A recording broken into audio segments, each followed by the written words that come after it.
આમ આદમી પાર્ટી જોડે આ તો ખાલી કેટલાક યુટ્યુબરોએ આમ આદમી પાર્ટીને અને કેટલાક કહેવાતા રાજકીય વિશ્લેષકોએ કે જેમને આમ આદમી પાર્ટી કોઈ પડીકું આપતી હોય એવા વિશ્લેષકોએ એક સોશિયલ મીડિયામાં હવા ઊભી કરેલી છે.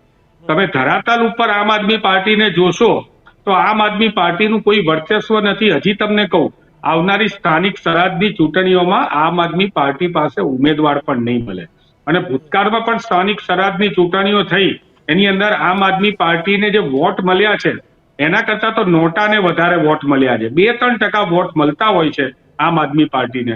કદાચ એકાદ પોકેટ્સ હોય, એ પોકેટ્સ ધારો કે ગોપાલભાઈ ઇટાલિયા જે જગ્યાએ જીત્યા એ પોકેટ્સની વાત કરીએ તો આજે ફરીથી ચૂંટણી થાય તો ગોપાલભાઈ ઇટાલિયાની ત્યાં હાર થાય એટલો લોકોને એના પ્રત્યે નારાજગી છે.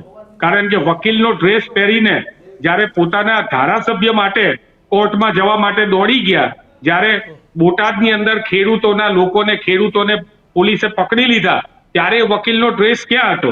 લોકો ઓળખે છે. આ રાજુભાઈ કરપડા અને બધા ભાગ્યા હતા મેદાનમાંથી, એના વિડીયો પણ જાહેરમાં બધી જગ્યાએ જોવા મળેલા છે. માત્ર ખોટી ઉશ્કેરણી, ખોટી વાતો.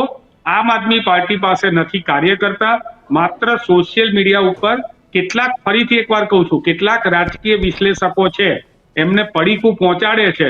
દારૂના પૈસા, જે જૂના દારૂના કેસના પૈસાઓ બધા પડ્યા હશે 2 નંબરના, એ પૈસા આ રીતે વાપરે છે. પરંતુ એ હવે આમ આદમી પાર્ટી જે છે, હેમાંગભાઈ અડધી વાત ના કરો, કરવી તો આખી વાત કરો. કોણ કોને પૈસા પહોંચાડે છે?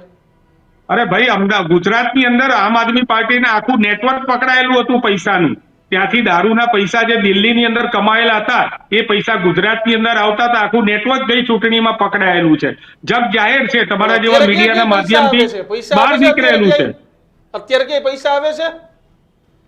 અરે ભાઈ, આ પૈસા ના આપતા હોય તો આ બધા ક્યાંથી આરતી ઉતારતા હોય આમ આદમી પાર્ટીની? જ્યાં કાંઈ ના હોય ત્યાં. અને તમને પણ કહું ભાઈ, તમારા જેવા નિષ્પક્ષ મીડિયા બહુ ઓછા છે, પરંતુ જે આજકાલના દંડા લઈને નીકળી ચૂકેલા કેટલાક યુટ્યુબરો જે છે એમને રીતસરનું આમ આદમી પાર્ટી ફંડિંગ કરે છે, એમનું ગ્રુપ ચલાવે છે અને ગ્રુપની અંદર રોજે રોજ કઈ રીતે વિડીયો મૂકવા, શું કરવું, એની આખી જ એમને ત્યાં કહેવામાં આવે છે. આ મને આમ આદમીના લોકો જ આવીને કહી જાય છે, અમારે ત્યાં જોડાય છે.